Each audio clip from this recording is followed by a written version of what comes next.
Welcome to ISPCS aspirant channel. और आइए start करते हैं हमारा the Hindu current affair MCQ। ये जो MCQ है आपका UPSC, स्टेट PCS और जितने भी रिलेवेंट कॉम्पिटिटिव एग्जाम्स होंगे उसके लिए बहुत ज़्यादा हेल्पफुल होगा। तो आइए स्टार्ट करते हैं हमारा द हिंदू का करंट अफेयर्स MCQ। ठीक है, दिस जो करंट अफेयर्स है ये आपका 8 जुलाई से लेकर के 20 जुलाई 2022 के बीच का है। तो स्टार्ट करते हैं हमारा द हिंदू का करंट अफेयर्स MCQ। तो हमारा जो फर्स्ट क्वेश्चन है, consider the following statement regarding the directorate general of civil aviation. ठीक है, सिविल एविएशन से रिलेटेड हमारा क्वेश्चन है। तो ये जो आपका क्वेश्चन है ये इंग्लिश और हिंदी दोनों में है। तो इस साइड आपका इंग्लिश है, इस साइड आपका हिंदी है। ठीक है, तो हम लोग देखते हैं इसको। तो बोल रहा है directorate general of civil aviation. ठीक है, तो statement first, DGCA can investigate all the aviation related matters. क्या DGCA इन्वेस्टिगेट कर सकता है सारे aviation related matters. Second statement बोल रहा है कि DGCA ऑल्सो प्रोवाइड लाइसेंस, ठीक है, फॉर कमर्शियल पायलट्स। तो रिसेंटली DGCA न्यूज़ में था, ठीक है, बिकॉज ऑफ स्पाइस जेट का एक इशू हो रहा था कि बहुत सारे इंसिडेंट्स हो रहे थे स्पाइस जेट में, उसमें भी हो रहा था। और एक ट्रांसजेंडर थे, उनका कमर्शियल पायलट का लाइसेंस रद्द कर दिया गया था। तो इसलिए DGCA बहुत ज़्यादा न्यूज़ में था। तो उसी पे एक क्वेश्चन भेज रहे हैं आपका। तो DGCA इन्वेस्टिगेट कर सकता है all the aviation related matters. तो एक सही स्टेटमेंट है। DGCA होता है क्या, directorate general of civil aviation. ये क्या करता है बेसिकली, हम थोड़ा DGCA के बारे में जान लेते हैं। तो DGCA करता है क्या, ये करता है इन्वेस्टिगेशन। ठीक है, इन्वेस्टिगेशन करता है जितने भी सिविल जो एविएशन रिलेटेड मैटर्स होंगे वो सारे मैटर्स को इन्वेस्टिगेशन करेगा। रेगुलेटरी लॉस बनाता है, रेगुलेटरी लॉस, ठीक है, मेंटेन करने का काम इसी की जिम्मेदारी है DGCA का। साथ ही साथ लाइसेंस प्रोवाइड करता है आपका, लाइसेंस प्रोवाइड करता है आपका, जो भी कमर्शियल लाइसेंस हो गया या प्राइवेट पायलट लाइसेंस हो गया, इस तरह का लाइसेंस प्रोवाइड करने का काम भी DGCA करता है। तो ऑब्वियसली इसमें दोनों आपका सही है। DGCA can investigate all the aviation related matters and also provide licence for commercial pilots. तो ये दोनों सही है आपका। तो इसमें करेक्ट बोला है तो दोनों सही होगा आपका, बोथ 1 and 2। ठीक है, तो हिंदी में भी आपका दोनों 1 और 2। ठीक है, coming to our next important MCQ, consider the following statement regarding POCSO act. POCSO act भी न्यूज़ में था, ठीक है, तो उसके रिगार्डिंग आपका MCQ है। तो स्टेटमेंट क्या बोल रहा है आपका, it defines a child as any person below 18 years of age. ठीक है, तो पॉक्सो एक्ट में है कि पॉक्सो एक्ट क्या डिफाइन करता है कि किसी भी कोई भी पर्सन हो, कोई भी हो, तो अगर वो 18 साल से नीचे का है, 18 ईयर्स से अगर नीचे का है तो उसको एज ए चाइल्ड कंसीडर किया जाएगा। तो ये एक सही स्टेटमेंट है, तो राइट। सेकंड क्या बोल रहा है, it address the sexual abuse to girl child only. ठीक है, ये सिर्फ गर्ल चाइल्ड के सेक्सुअल अब्यूज़ को ही एड्रेस करता है। तो ये एक गलत स्टेटमेंट है, क्योंकि कोई भी एक्ट जब बनता है तो वो क्या होता है बेसिकली, उसमें उसका जो दायरा होता है वो बहुत बड़ा होता है। तो इसमें सिर्फ गर्ल चाइल्ड नहीं होगा, इसके ये एक्चुअली बेसिकली आपका जेंडर न्यूट्रल है। ठीक है, क्या है, जेंडर न्यूट्रल, यानी कि इसमें गर्ल, बॉय या कोई भी, ठीक है, ट्रांसजेंडर रिलेटेड भी होंगे अगर 18 से नीचे, तो वो भी इसके अंदर शामिल किए जाएंगे। ठीक है, तो ये आपका एक गलत स्टेटमेंट है। सेकंड, अगर सेकंड गलत होता है तो हम इसी से आंसर निकाल सकते हैं। देखिए, सेकंड गलत है, सेकंड यहाँ भी है, सेकंड यहाँ भी है, तो ये दोनों गलत हो जाएगा। ठीक है, तो बच गया क्या, 1 या 1 and 3। अब 3 देखते हैं कि maximum punishment under this act is death penalty. ठीक है, तो क्या मैक्सिमम पनिशमेंट इसमें मृत्युदंड है, तो हाँ, पॉक्सो एक्ट के तहत है। अगर एग्रावेटेड अगर सेक्सुअल किया जाए, ठीक है, तो उसके अंदर आपको डेथ पेनल्टी का भी प्रावधान है। ठीक है, तो ये आपका सही स्टेटमेंट है। तो 1 and 3 सही है, तो C हो जाएगा। तो यहाँ भी आपका C होगा। ठीक है, coming to next question, consider the following statement regarding Agnipath scheme. बहुत ज़्यादा न्यूज़ में अग्निपथ स्कीम। ठीक है, इसके एग्जाम में आने के चांसेस भी बहुत ज़्यादा है। तो it is the only channel only to enter in military for below commission officer. कैसी एकमात्र ऐसा चैनल है जो बिलो कमीशन ऑफिसर के रिलेटेड जो में एंट्री करना है तो उसमें इसी के थ्रू जा सकते हैं। तो यस, ये एक सही स्टेटमेंट है। अभी रिसेंटली सिर्फ अग्निपथ स्कीम, अग्निपथ के थ्रू ही हम जा सकते हैं अगर बिलो कमीशन ऑफिसर में जाना है तो ये आपका आर्मी, नेवी और एयरफोर्स। ठीक है, अगर इन तीनों में कहीं भी जाना है यानी मिलिट्री में जाना है तो आपको अग्निपथ के थ्रू ही जाना पड़ेगा। ठीक है, तो ये एक सही स्टेटमेंट है। तो after 4 year service 50% candidate will eligible for Sevanidhi package. क्या 4 साल के बाद 50% कैंडिडेट को सेवानिधि पैकेज के द्वारा नवाजा जाएगा? या वो पात्र होंगे, तो ये गलत स्टेटमेंट है, क्योंकि 4 साल के बाद 75% कैंडिडेट को मिलेगा, 75% कैंडिडेट को, ठीक है, को सेवानिधि पैकेज मिलेगा, और 25% को परमानेंट कर दिया जाएगा। जो परमानेंट नहीं होंगे उनको सेवानिधि मिलेगा, और जो परमानेंट हो जाएंगे उनको सेवानिधि नहीं मिलेगा, वो तो कंटिन्यू करेंगे जो भी है। तो जो परमानेंट नहीं होंगे उनको पेंशन भी नहीं मिलेगा, तो ये भी इंपॉर्टेंट है। जो परमानेंट नहीं होगा तो उनको पेंशन भी नहीं मिलने वाला, ठीक है। तो ये एक आपका गलत स्टेटमेंट है। 2 आपका गलत होता है तो 2 यहाँ भी है और 2 यहाँ भी है, तो दोनों गलत हो गया आपका, ठीक है। तो बच गया 1 और 1 and 3, तो 1 and 1 and 3 इन दोनों में से कोई एक सही होगा, है ना। तो both male and female of age 17.5 to 21 years are eligible for scheme, ये एक सही स्टेटमेंट है, ठीक है। तो both male and female eligible हैं, अगर वो 17 साढ़े 17 से लेकर 21 साल तक के एज के हैं तो स्कीम के लिए आपके एलिजिबल हैं। फिलहाल 2022 के लिए इसको 23 साल कर दिया गया, 2 साल बढ़ा दिया गया है ना, फॉर 2022 के लिए एक टाइम है बस, ठीक है। तो दोनों स्टेटमेंट सही है आपका, 1 और 3, तो सी हो जाएगा आपका, तो यहाँ भी आपका सी हो जाएगा, ठीक है। ये टोटली आपका पैटर्न आपका यूपीएससी पे बेस्ड है आपका, ठीक है। तो इसे आपके एग्जाम्स में आने के चांसेस बहुत ज़्यादा है, और आपके पूरे करंट अफेयर्स भी आपका रिवाइज हो जाएगा। Coming to question number 4, consider the following statement with regard to G20। G20 group of 20 countries, right. इसमें इंडस्ट्रियलाइज कंट्रीज और इमर्जिंग कंट्रीज दोनों आते हैं, तो उस पर आपका ये बेस्ड क्वेश्चन है। तो क्या बोल रहा है statement number 1, it works to address major issues, क्या मेजर इशूज़ को एड्रेस करता है रिलेटेड टू ग्लोबल इकॉनमी, जैसे international financial stability, climate change mitigation and sustainable development. तो ये अपने आप में एक सही स्टेटमेंट है, ठीक है।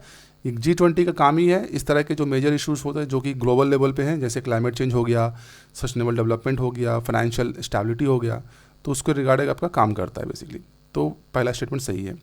It does not have a permanent secretariat, क्या नॉट, जब भी नॉट लगे सतर्क हो जाइए।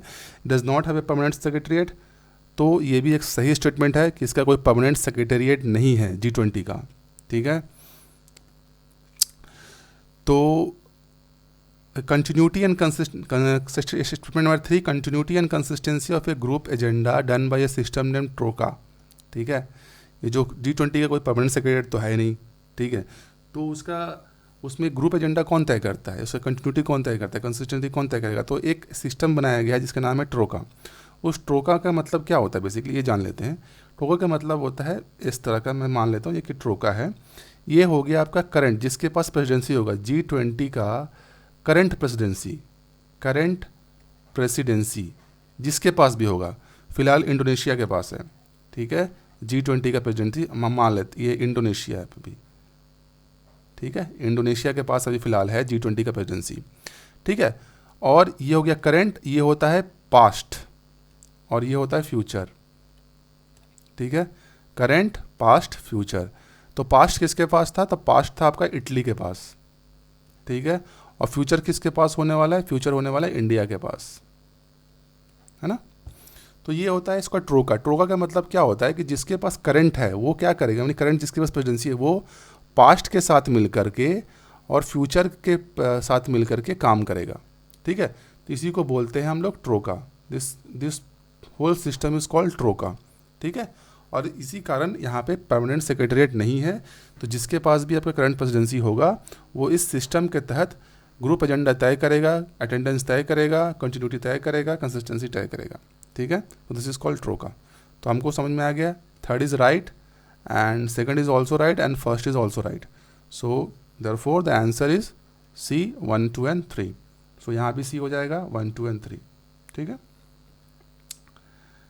Coming to question number 5, consider the following statements.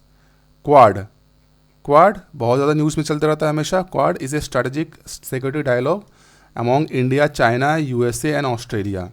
तो क्वाड क्या है बेसिकली, इंडो पैसिफिक में होता है बेसिकली, है ना। इंडो पैसिफिक में 4 देश हैं, तो क्वाड के अंदर हो गया हमारा क्वाड इसके अंदर हो गया इंडिया, आपका हो गया US, जापान और ऑस्ट्रेलिया। तो ऑब्वियसली चाइना नहीं होगा, है ना, चाइना नहीं है यहाँ पे, क्योंकि इसका काम क्या था बेसिकली, क्वाड का काम है कि as a free and open Indo Pacific and a rule based maritime order in the East and South China Sea. तो ये आपका अपना सही स्टेटमेंट है, ठीक है। तो क्वाड का यही विज़न है आपका कि जो इंडो पैसिफिक है हमारा, ठीक है, उसमें फ्री होना चाहिए और ओपन होना चाहिए सबके लिए इंडो पैसिफिक। और किस तरह का ऑर्डर होना चाहिए आपका, रूल बेस्ड मैरीटाइम ऑर्डर होना चाहिए, है ना, जो भी आपका ईस्ट और साउथ चाइना सी, इसी पे तो चाइना आपका इसमें एंटी है इस चीज़ का, है ना। तो क्वाड तो इसलिए बनाया गया था ना, चाइना को रोकने के लिए, राइट। तो इंडिया चाइना तो हो ही नहीं सकता इसमें, तो इसके अंदर है जापान चाइना की जगह पे, right. India, US, Japan and Australia are the members of quad. So first is wrong, पहला गलत है आपका, दूसरा आपका सही है। तो पहला गलत, दूसरा सही है, ठीक है। तो हो जाएगा हमारा सेकंड आंसर, ठीक है। सो ये पूरा का पूरा आपका यूपीएससी पैटर्न पे बेस्ड क्वेश्चन है, ठीक है। इस तरह के क्वेश्चन ही आपके यूपीएससी में आते हैं, है ना।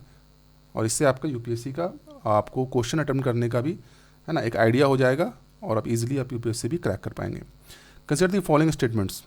MSP minimum support price has backed by law and mandatory given to farmers. क्या एमएसपी के पीछे कोई कानून बना हुआ है क्या एमएसपी का, और ये फार्मर को देना ही है, ये क्या ज़रूरी है, एकदम निश्चित, एकदम मैंडेटरी है, अनिवार्य देना ही पड़ता है हमको क्या एमएसपी? तो ऐसा नहीं है, ये बिल्कुल एक गलत स्टेटमेंट है। एमएसपी के पीछे कोई कानून नहीं है। फार्मर इसी की तो मांग कर रहे हैं कि एमएसपी का कानून बनाओ, कानून बनाओ, और गवर्नमेंट बना नहीं रही है, क्योंकि एमएसपी के पीछे कोई कानून नहीं है। और ये फार्मर को देना भी है, अनिवार्य है, ये भी नहीं है बेसिकली। ये तय कब होता है? ये तय होता है क्रॉपिंग सीजन में, क्रॉपिंग सीजन के पहले, ठीक है ना, यानी कि बीज बुआई के पहले ही आपका, है ना, तय हो जाता है एमएसपी। इसमें क्या होता है बेसिकली, गवर्नमेंट क्या करती है ना, एमएसपी निर्धारित करती है, ठीक है। एमएसपी निर्धारित करती है। एमएसपी कौन निर्धारित करता है? आपका सीएसीपी निर्धारित करता है, commission of agriculture cost and prices, ठीक है। Commission for agriculture cost and prices, CACP recommend करती है गवर्नमेंट को कि एमएसपी आप लगाइए, ठीक है। और एमएसपी हमेशा 1.5 टाइम होता है, 1.5 टाइम होता है जितना कॉस्ट ऑफ प्रोडक्शन होगा। कॉस्ट ऑफ प्रोडक्शन, जितना कॉस्ट ऑफ प्रोडक्शन होगा उसका 1.5 गुना आपका एमएसपी होता है। एमएसपी होता क्या है, यहाँ तक समझ लिए कि एमएसपी कितना हमको लगता है 1.5 गुना, लेकिन एक्चुअली में एमएसपी कितना होता है, एमएसपी होता है क्या, उसको भी जानना ज़रूरी है। क्या होता है, जब कभी भी किसी साल बम्पर प्रोडक्शन हुआ, समझ लो प्रोडक्शन बहुत ज़्यादा हुआ, पी बहुत ज़्यादा हो रहा है, यानी पी फॉर प्रोडक्शन बहुत ज़्यादा हो रहा है, तो जब प्रोडक्शन ज़्यादा होगा और डिमांड उस तरह से नहीं होगा, है ना, यानी सप्लाई ज़्यादा है, प्रोडक्शन का मतलब क्या है, सप्लाई ज़्यादा है और डिमांड उतने लायक नहीं है, तब क्या होगा, उसकी वैल्यू घट जाएगी। ये इकोनॉमिक्स का बेसिक फंडा है ना।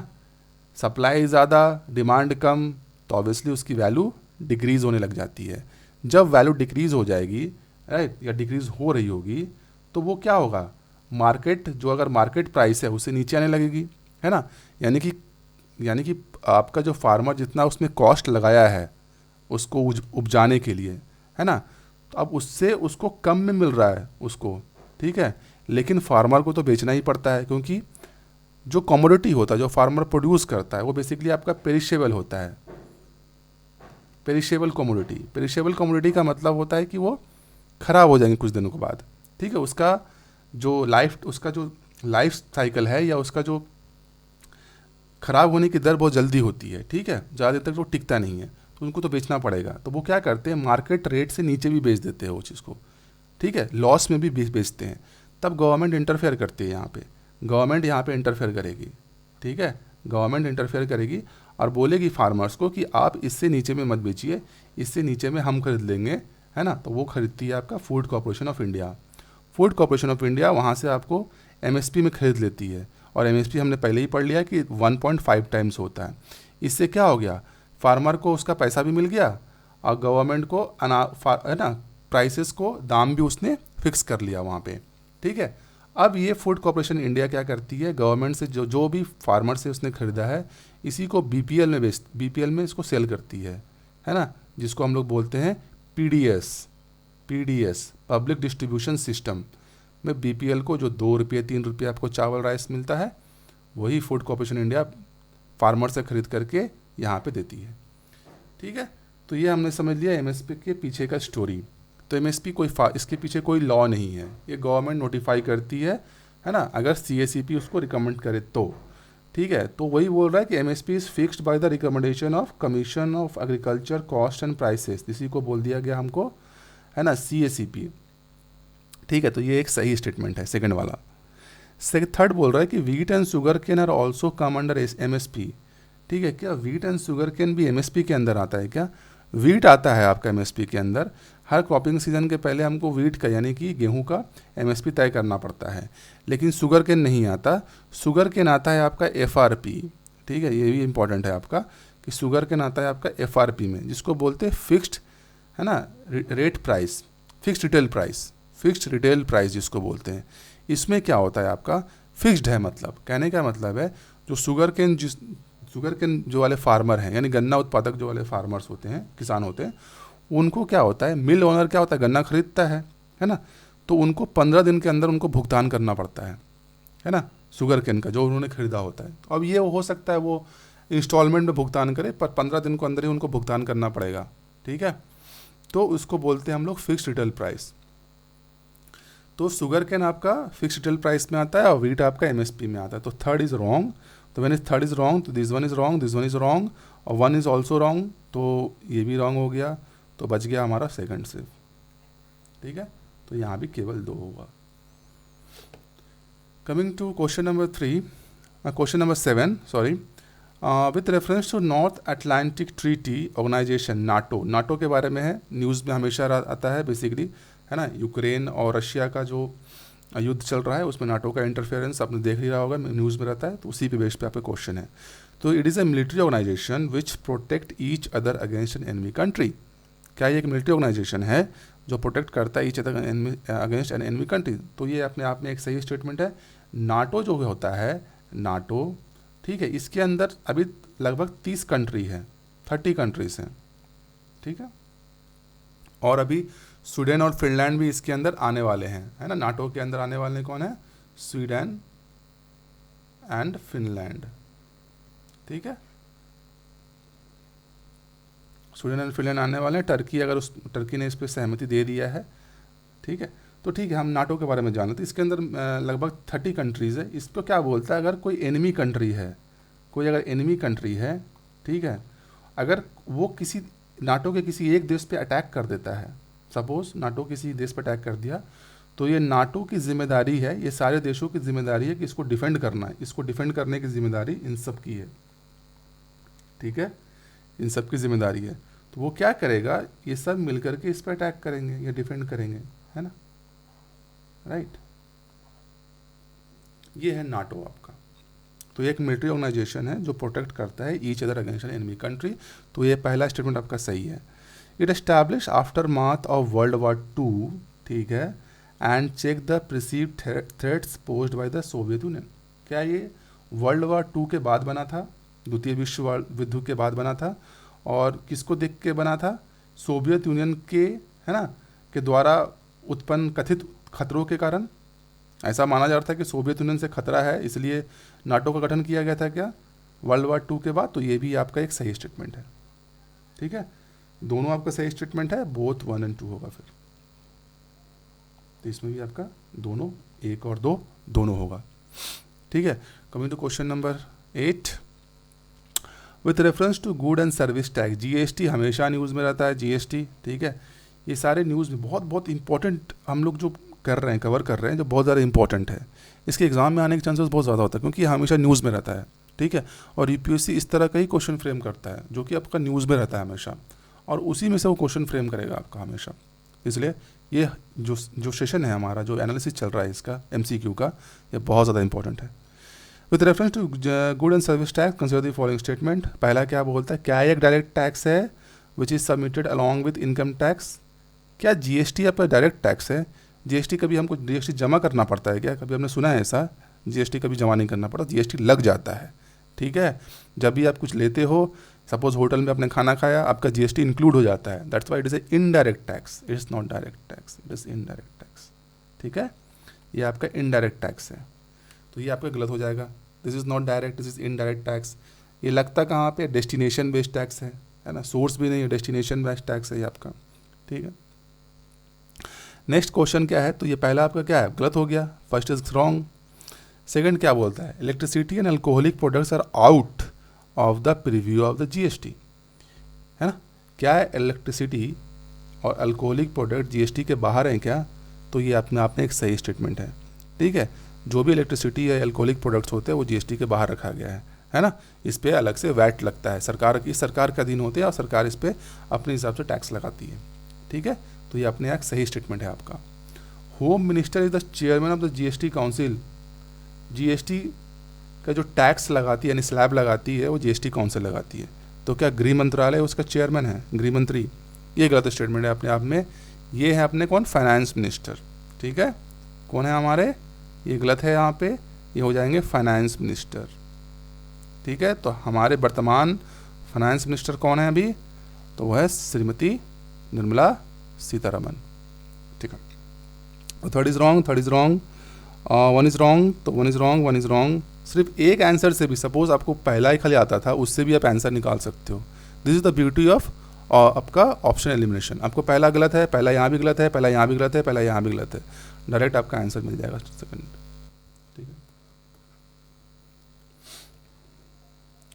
नेक्स्ट है consider the following statement regarding the MG NREGA, ठीक है। Mahatma Gandhi National Rural Employment Guarantee Act, MG NREGA news में रहता है बहुत। तो इसमें क्या बोल रहा है, इसका स्टेटमेंट पढ़ लेते हैं। It aims to guarantee right to work. क्या ये राइट टू वर्क यानी काम करने का जो अधिकार है उसको गारंटी करता है क्या? तो ऑब्वियसली ये गारंटी करता है क्योंकि इसके अंदर ये एक्ट है। सब देखिए, पढ़िए, है ना, ये क्या बोल रहा है, एक्ट है, राइट। एक्ट है मतलब ये कानून है, यानी तो कुछ तो गारंटी करेगा ही। तो महात्मा गांधी नेशनल रूरल एम्प्लॉयमेंट है, ठीक है, एम्प्लॉयमेंट देने वाला काम है, तो राइट टू वर्क को गारंटी करेगा। तो ये सही स्टेटमेंट है, इससे भी निकाल, बिना पढ़े भी आप निकाल सकते हो इसको।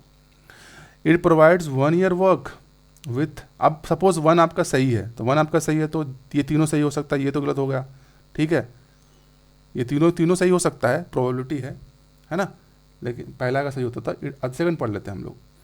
It provides 1 year work with unemployment allowance. क्या है, आपको 1 साल का काम प्रोवाइड करता है क्या आपको एमजी नरेगा? तो ये गलत स्टेटमेंट है, ये आपको 100 दिनों का काम प्रोवाइड करता है, 100 डेज, ठीक है।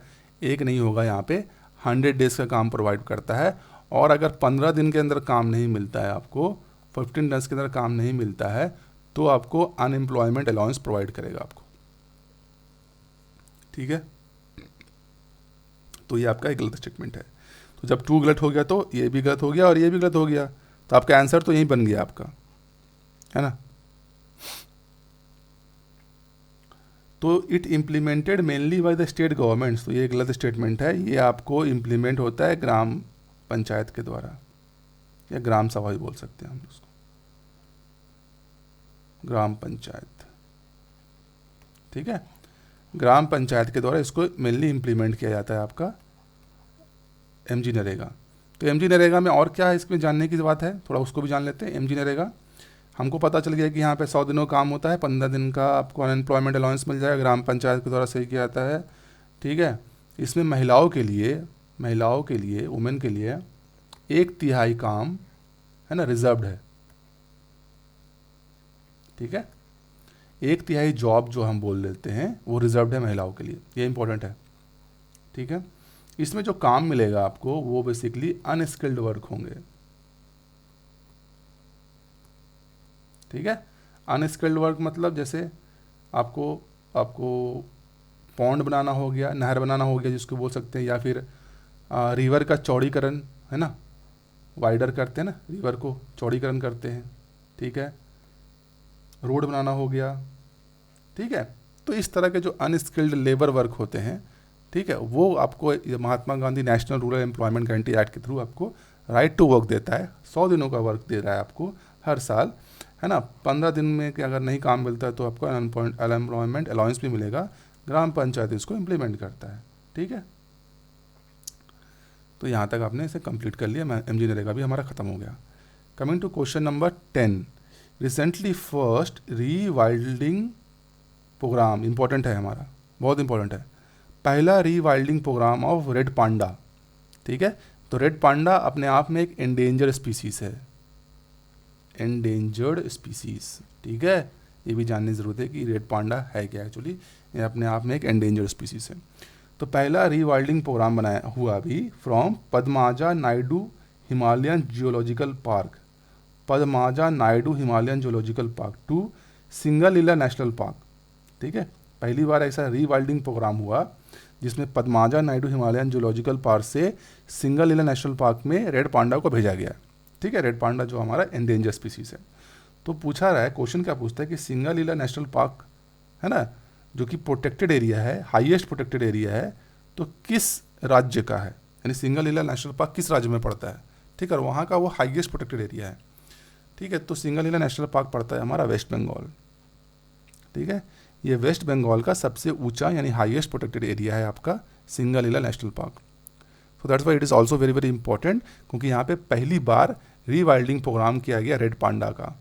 तो रेड पांडा कहाँ से किया गया, पद्माजा नायडू हिमालयन जूलॉजिकल पार्क से लेकर के, है ना, रेड पांडा का रीवाइल्डिंग प्रोग्राम किया गया कहाँ पे, यानी भेजा गया सिंगलीला नेशनल पार्क में।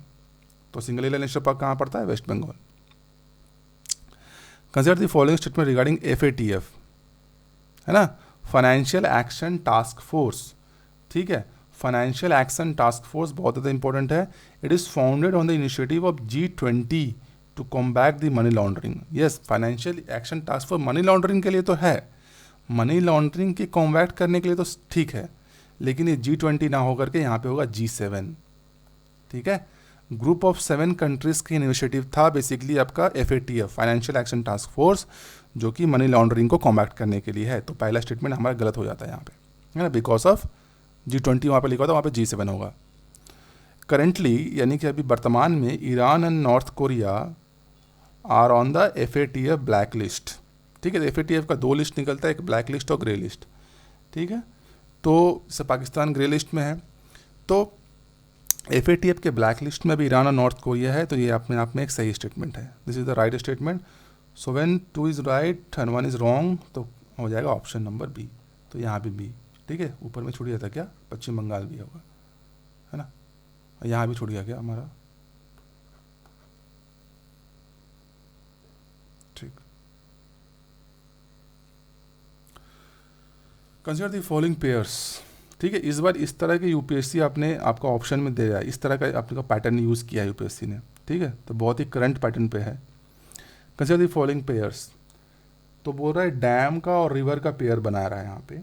ठीक है, तो कृष्ण राजा सागर डैम, यहाँ पे बोल रहा है कृष्णा रिवर, फिर है मुल्ला पेरियार डैम, पेरियार रिवर, फिर मेट्टूर डैम, कावेरी रिवर। ठीक है, तो इनमें से कौन सा पेयर सही है, कितने पेयर सही है, ये पूछ रहा है हमारा ऑप्शन, हमारा ऐसा है। तो इसके लिए हमको थोड़ा बहुत हमारी ज्योग्राफी हमें पता होना चाहिए, और सबसे ज़्यादा हमको कावेरी पता होना चाहिए, क्योंकि कावेरी नदी पे ही इंपॉर्टेंट है। तो कावेरी नदी कुछ इस तरह से बहती है। ठीक है, लेट मी शो यू थोड़ा सा इसमें।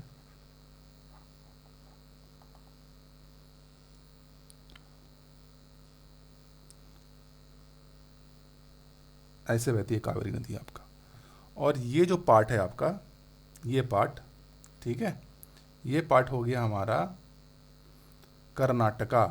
ठीक है, तो मैं यहाँ पे लिख देता हूँ K फॉर कर्नाटका।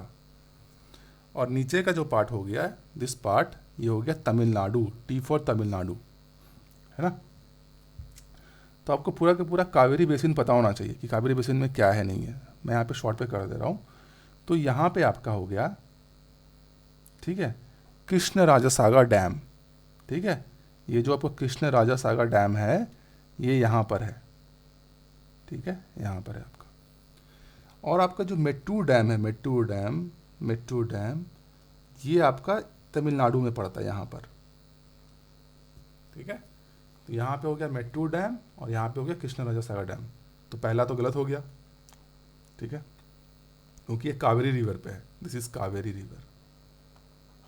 ठीक, और मुल्ला पेरियार डैम आपका हो गया, मुल्ला पेरियार डैम पेरियार रिवर और मुल्ला रिवर दोनों के कन्फ्लुएंस पे पड़ता है, तो ये अपने आप में एक सही स्टेटमेंट है। अब मेट्टूर डैम तो हमने पढ़ ही लिया कि कावेरी रिवर पे पड़ता है। तो यहाँ पर 2 और 3 यानी कि 2 pair, only 2 pair is correct. ठीक है, इस बार इस तरह का ऑप्शन आपको दिया गया है यूपीएससी में। ठीक है, तो हमको वो भी जानना जरूरी है, इस बार आपका तुक्का नहीं चलने वाला कहीं पे। ठीक है, आपको पूरा पता होना चाहिए। ठीक है,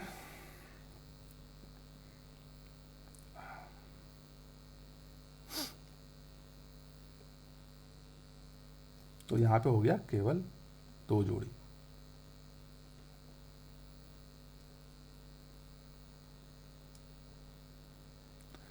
Coming to question number 13, with reference to PM Care Fund, consider the following statement. PM Care Fund, consider the following statement. It is set up to deal with any kind of emergency situation posed by the COVID-19 pandemic. तो PM Care Fund से related है, तो ये अपने आप में एक सही स्टेटमेंट है, क्योंकि इसको बनाया ही गया था कोविड-19 के बाद, और इस तरह के कोई भी इमरजेंसी सिचुएशन आएगा कोविड-19 से तो उसको डील करने के लिए PM केयर फंड बनाया गया था. ठीक है. तो नेक्स्ट स्टेटमेंट है, contribute to PM care fund will qualify as corporate social responsibility expenditure.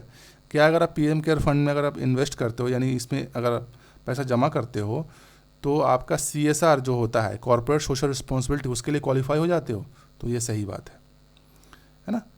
यानी कि आपका जो अगर आपने PM केयर फंड के अंदर अगर आपने डोनेट किया है या कंट्रीब्यूट किया है, तो आपका जो कॉर्पोरेट सोशल रिस्पॉन्सिबिलिटी एक्सपेंडिचर है वो भी आपको क्वालिफाई हो जाता है. तो दोनों स्टेटमेंट सही है, तो बोथ 1 and 2.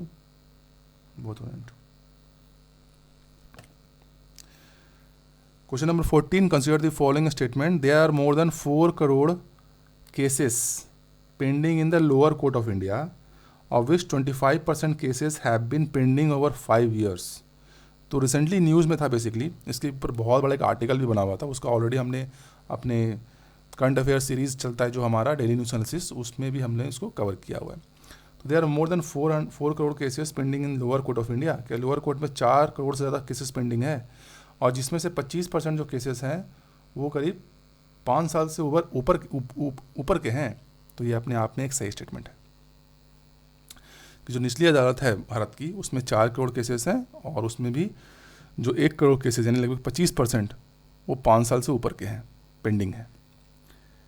दूसरा स्टेटमेंट क्या बोलता है, इन द स्टेट शेयर में UP Uttar Pradesh has topped in pending cases. Uttar Pradesh top किया है क्या पेंडिंग केसेस में? तो हाँ, ये सही स्टेटमेंट है कि उत्तर प्रदेश टॉप किया है. साथ ही साथ 14% जो केसेस हुआ है उत्तर प्रदेश में वो पेंडिंग ओवर 10 ईयर्स. तो ये भी सही स्टेटमेंट है. उत्तर प्रदेश स्टेट में अगर देखें तो वहाँ पे पेंडिंग वाले केसेस जो कि लोअर कोर्ट में जो केसेस पेंडिंग होते हैं उसमें उत्तर प्रदेश टॉप किया है. सबसे ज़्यादा केसेस उसी के पास है, और उसमें भी 14% है जो 10 साल से पेंडिंग है आपका. तो ये भी आपका सही स्टेटमेंट है. तो इसमें भी हो जाएगा आपका बोथ 1 and 2.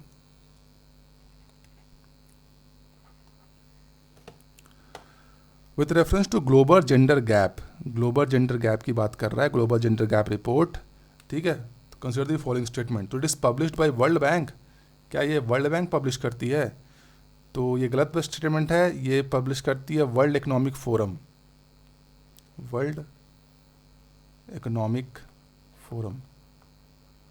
ठीक है. रिसेंटली पब्लिश की थी world economic forum global gender gap report. ठीक है. तो ये आपका गलत स्टेटमेंट है. India rank 135 out of 146 country in global gender gap index 2022. तो ये सही स्टेटमेंट है. ग्लोबल जेंडर गैप रिपोर्ट करता है क्या है, बेसिकली ये आपका इक्वालिटी दर्शाता है कि मेन और वुमेन के बीच में कितना इक्वालिटी है. ठीक है. उसी को बोलते हैं जेंडर गैप. जेंडर की वही तो नाम की सुनिए, जेंडर गैप, यानी कि मेन हो गया और वुमेन हो गया, इन दोनों के बीच में कितना गैप है, उस गैप को ये दर्शाता है आपका. ठीक है. और इंडिया का रैंक बहुत ही ख़राब है. 135 रैंक बहुत ही वर्स्ट रैंक इंडिया ने परफॉर्म किया था इस बार 2022 में. ये भी इंपॉर्टेंट है, ये आपको एग्जाम में डायरेक्ट आ सकता है कि इंडिया का रैंक कितना था. तो 146 कंट्री में 135 रैंक आया है इंडिया का ग्लोबल जेंडर गैप इंडेक्स 2022 में. निकालता कौन है? तो वर्ल्ड इकोनॉमिक फोरम निकालता है. तो इसका आंसर हो गया 2. ठीक है. ये क्या मेज़र करता है? इक्वालिटी मेज़र करता है. किसके बीच में? मेन एंड वुमेन के बीच में. ठीक है. तो किस तरह की इक्वालिटी हो सकता है? इक्वालिटी में भी बहुत सारे, जैसे आपका हो सकता है आपको इकोनॉमिक इक्वालिटी. मैं यहाँ पे थोड़ा सा दर्शा देता हूँ. इक्वालिटी में भी बहुत होगा. इकोनॉमिक, ठीक है, एडुकेशन, हेल्थ पूछ सकता है आपका, और पॉलिटिकल. ठीक है. ये ग्लोबल जेंडर गैप रिपोर्ट के ये 4 उसके स्तंभ हो गए, ये सब इंडाइसेस बोल लीजिए आप. ठीक है. तो इकोनॉमिक मतलब मेन और वुमेन को किस तरह से सैलरीज प्रोवाइड होती है, यानी अगर जॉब पे अगर एक मेन है तो उसको कितना पैसा मिलता है, सैलरी मिलती है, और एक वुमेन को कितना मिलती है. क्या उसके क्या वुमेन के कंपेयर में मेन को ज़्यादा मिल रही है क्या? तो इस तरह का इश्यूज़ को हमने देखा जाता है. तो ऑब्वियसली ये पाया गया है कि वुमेन के कंपेयर में मेन की जो सैलरी होती है वो हमेशा ज़्यादा पाया गया है। ठीक है, एडुकेशन में इसमें ये देखा जाता है बेसिकली कि वुमेन को बेसिक एडुकेशन और हायर लेवल एडुकेशन मिल रहा है क्या, जैसे मेंस को मिलता है। ठीक है, उसको इसमें देखा गया है। हेल्थ में देखा गया है कि वुमेन का जो हेल्थ रिलेटेड जितने भी होंगे एज़ कम्पेयर टू मैन, ठीक है, उसको हेल्थ बेनिफिट्स उतना मिल रहा है क्या, है ना, उसको देखा जाएगा। और पॉलिटिकल एडमिनिस्ट्रेशन में क्या क्या वुमेन लॉ मेकिंग प्रोसेस में वुमेन पार्टिसिपेट कर रही है क्या, है ना।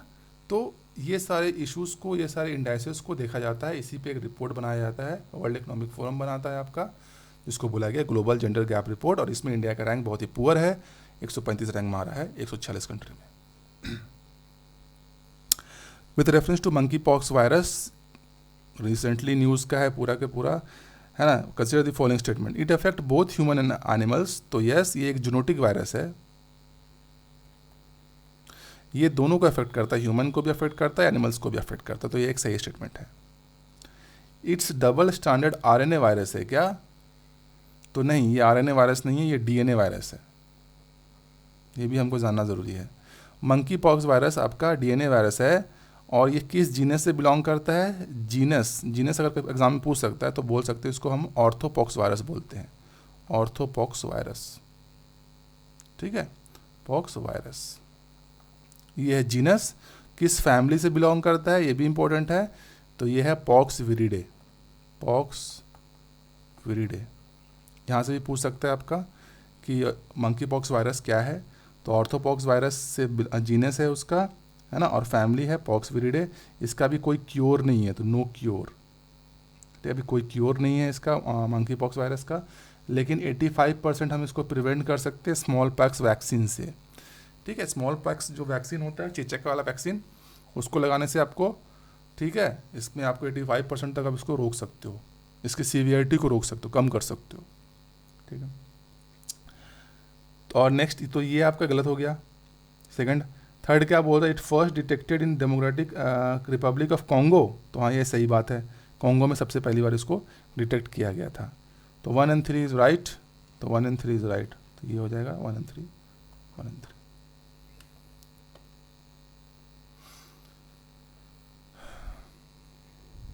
Coming to question number 17, consider the following statement regarding the Forest Conservation Act 1980। ठीक है, फॉरेस्ट कंजर्वेशन एक्ट 1980 क्यों था अभी न्यूज़ में, क्योंकि वहाँ पे इको सेंसिटिव जोन की बात चल रही थी, बहुत इको सेंसिटिव जोन, ठीक है, उसकी बात चल रही थी बहुत। ठीक है, forest conservation act 1980 eco sensitive zone, supreme court का ऑर्डर था बेसिकली। सुप्रीम कोर्ट का ऑर्डर था केरला में, कि जो केरला के अंदर जितने भी प्रोटेक्टेड एरिया हैं, ठीक है, उसके चारों तरफ आपको इको सेंसिटिव जोन क्रिएट करना है। ठीक है, मिनिमम 1 किलोमीटर का। इस पे केरला गवर्नमेंट बोल रही थी कि हमारे पास तो ऐसी ही ज़मीन कम है, ठीक है, हमारा 30% तो ज़मीन फॉरेस्ट का है और 48% ज़मीन हमारा वेस्टर्न घाट्स का है, तो बचा ही हमारे पास कितना ज़मीन, जिस पे हम ह्यूमन पॉपुलेशन, हमारा इतना ह्यूमन पॉपुलेशन है, तो वो बोझ कैसे सहेगा। ठीक है, ऑलरेडी लैंड पे बहुत ज़्यादा प्रेशर है, ऐसा केरला गवर्नमेंट बोल रही है। और केरला गवर्नमेंट ने अभी एक रेजोल्यूशन भी पास किया है अपने असेंबली में, सेंटर से अर्ज कर रही है, ठीक है, केरला गवर्नमेंट कि एक कानून बनाया जाए ऐसा, और उनके अंदर जो भी ये जो इको सेंसिटिव जोन्स है उसको, है ना, उसको ख़त्म किया जाए, यानी मिनिमाइज़ किया जाए, ऐसा केरला गवर्नमेंट का है। हमारा मोस्टली काम है फॉरेस्ट कंजर्वेशन एक्ट का। ठीक है, तो ये हम लोग समझ लिए कि क्यों न्यूज़ में था। तो फॉरेस्ट कंजर्वेशन एक्ट का पहला स्टेटमेंट क्या बोल रहा है कि it protected forest as well as flora and fauna and other ecological components. तो ये एक सही बात है। ठीक है, ये वन के साथ साथ वनस्पतियों और जीवों या अन्य पारिस्थितिक घटकों की रक्षा करता है, तो ये एक सही स्टेटमेंट है। It prevent the state government to take action without consent of central government. तो forest conservation act central government को पावर देता है, राइट, सेंट्रल गवर्नमेंट को बहुत ज़्यादा पावर देता है आपका फॉरेस्ट कंजर्वेशन। इसमें क्या होता है, जो स्टेट गवर्नमेंट अगर कुछ भी करेगी, यानी कि अगर कोई भी फॉरेस्ट लैंड है उसको अगर कमर्शियल लैंड में या किसी भी लैंड में अगर कन्वर्ट करने की कोशिश करेगी स्टेट गवर्नमेंट या कोई एजेंसी भी, तो उसको सेंट्रल गवर्नमेंट का परमिशन लेना पड़ेगा। तो ये सही बात है ना। तो ये स्टेट गवर्नमेंट या उस तरह के कोई भी एजेंसी उसको एक्शन लेने के लिए प्रिवेंट करता है बिना सेंट्रल गवर्नमेंट के कंसेंट के, यानी आपको करना है तो सेंट्रल गवर्नमेंट का कंसेंट लेना पड़ेगा। और उसके लिए कौन सेंट्रल गवर्नमेंट कंसेंट लेगा। थर्ड क्या बोल रहा है, a forest advisory committee was constituted for advising forest conservation to central government. अब सेंट्रल गवर्नमेंट को कैसे पता चलेगा कि क्या करना है नहीं करना है? तो उसके लिए एक फॉरेस्ट एडवाइजरी कमेटी बनाया गया था, फॉरेस्ट एडवाइजरी कमेटी। अब ये forest advisory committee central government को रिकमेंड करती है कि हाँ ये फॉरेस्ट को आप, ये फॉरेस्ट लैंड है, इसको आप आपका कमर्शियल पर्पसेस में आप यूज़ कर सकते हो, ठीक है। तो उसके लिए एक फॉरेस्ट एडवाइजरी कमेटी बनाया गया था जो रिकमेंड करती है सेंट्रल गवर्नमेंट को। तो ये सही स्टेटमेंट है आपका। तो तीनों स्टेटमेंट सही है, तो 1, 2 and 3। Coming to question number 18, with reference to eco sensitive zone से रिलेटेड है आपका, which is the following statement are correct?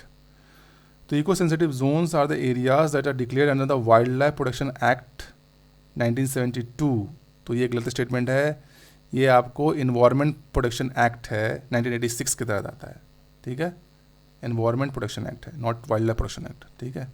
So environment short में लिख दे रहा हूँ, प्रोटेक्शन एक्ट 1986, ठीक है। उसके अंदर तो ये आपका यूपीएससी का क्वेश्चन है, प्रीवियस ईयर का क्वेश्चन है आपका यूपीएससी का, ठीक है। इको सेंसिटिव जोन पे यूपीएससी ने क्वेश्चन ऑलरेडी फ्रेम कर चुका है, तो उसी वही क्वेश्चन है आपका, ठीक है। तो पहला स्टेटमेंट आपका गलत है। The purpose of the declaration of eco sensitive zone is to prohibit all kinds of human activities in this zone except agriculture, ठीक है। ये बोल रहा है कि क्या इको सेंसिटिव जोन अगर बनता है तो उसमें सारे के सारे ह्यूमन एक्टिविटीज़ आप प्रोवाइड कर दोगे सिर्फ एग्रीकल्चर छोड़ करके? तो ऐसा नहीं है एक्चुअली में। इको सेंसिटिव जोन में आपका क्या होता है, 3 तरह की चीज़ होता है। एक होता है आपका कि प्रोहिबिट कर दो, एक होता है रेगुलेट कर दो, एक हो परमिट है ना। एक होता है प्रोहिबिट, मतलब पूरी तरीके से बैन है। दूसरा हो गया रेगुलेट, मतलब इसको गवर्नमेंट रेगुलेट करेगी। तीसरा होता है कि परमिट है, मतलब ये परमिटेबल है, ठीक है। ये 3 तरह का होता है। तो परमिटेबल में तो आपका एग्रीकल्चर आ ही गया है, ठीक है। परमिटेबल में वहाँ पे एग्रीकल्चर आप कर सकते हैं। रेगुलेट में क्या होता है, होटल आपको खोला जा सकता है, जो भी इन्वायरमेंट फ्रेंडली होटल्स होते हैं वो आपको आप वहाँ पे ओपन कर सकते हो और गवर्नमेंट उसको रेगुलेट करेगी आपको, ठीक है। प्रोहिबिट में क्या हो गया कि एकदम प्रोहिबिट है, जैसे लार्ज या मेजर आपको हाइड्रो इलेक्ट्रिक प्रोजेक्ट हो गया, है ना, ये सब बैन है, ठीक है। रोड कंस्ट्रक्शन ये सब बैन है, न्यूक्लियर वेस्टेज ये सब बैन है ना। जो भी आपके एनवायरनमेंट रिलेटेड, जो भी पोल्यूशन रिलेटेड सेंसिटिव होंगे वो सब बैन होंगे आपके। तो इसमें ऐसा नहीं है सारे kind of human activities prohibit नहीं किए गए हैं, कुछ रेगुलेट भी है, तो ये भी आपका गलत है। तो इनमें से सही कौन है? तो दोनों सही नहीं है, नीदर 1 नीदर 2। ये यूपीएससी का क्वेश्चन था आपका, आपने बना लिया इसको। With respect to international monetary fund के बारे में बात कर रहा है। Consider the following statement, it is one of the objective is to promote sustainable growth and reduce poverty. क्या इंटरनेशनल मॉनेटरी फंड का ये ऑब्जेक्टिव है? क्या इसका उद्देश्य है कि सस्टेनेबल ग्रोथ भी प्रमोट करेगा और पॉवर्टी यानी कि गरीबी भी कम करेगा? तो हाँ, ये सही स्टेटमेंट है। इंटरनेशनल मॉनेटरी फंड का ये एक वन ऑफ द ऑब्जेक्टिव्स है आपका, सस्टेनेबल ग्रोथ, पॉवर्टी, है ना, प्लस फाइनेंशियल, है ना, फाइनेंशियल स्टेबिलिटी, ठीक है, इकोनॉमिक ग्रोथ,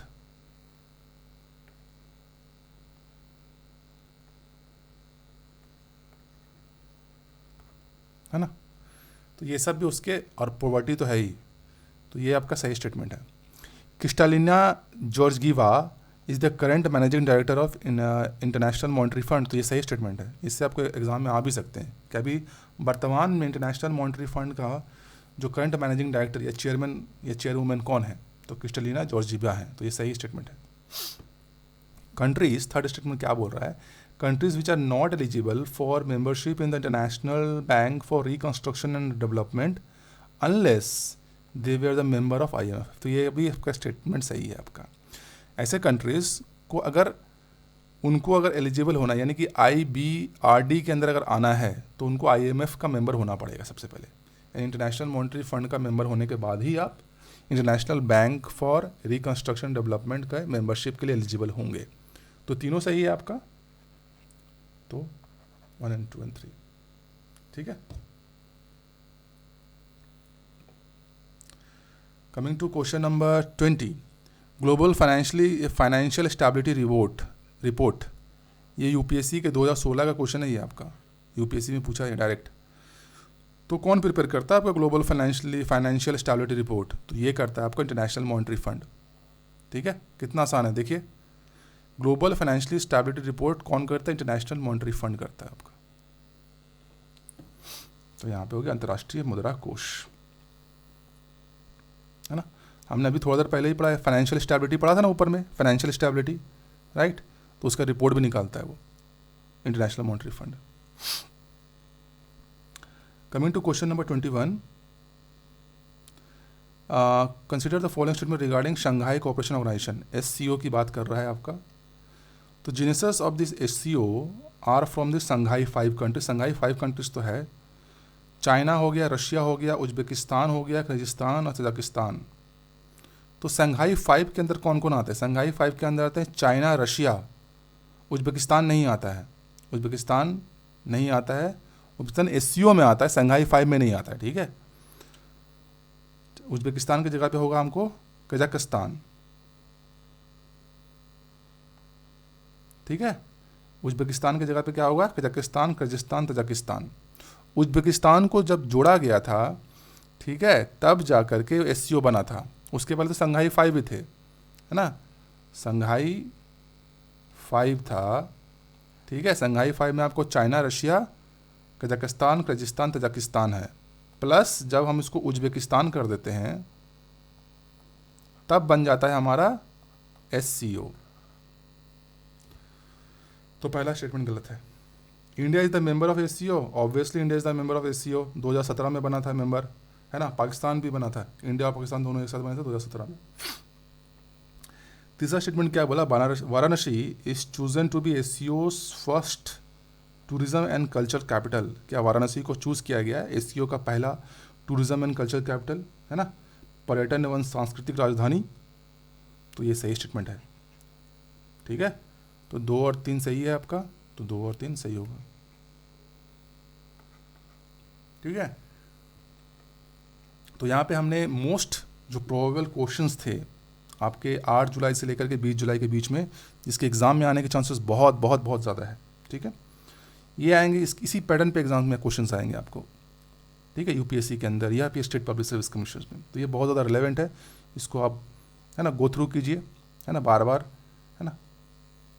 तो अगर आपको वीडियो पसंद आया है तो लाइक कीजिए, ठीक है, और ज़्यादा से ज़्यादा लोगों के साथ शेयर कीजिए। ठीक है, और अगर आप चैनल पर नए हैं तो ज़रूर सब्सक्राइब कीजिए। आज के लिए बस इतना ही। थैंक यू, धन्यवाद, जय हिंद।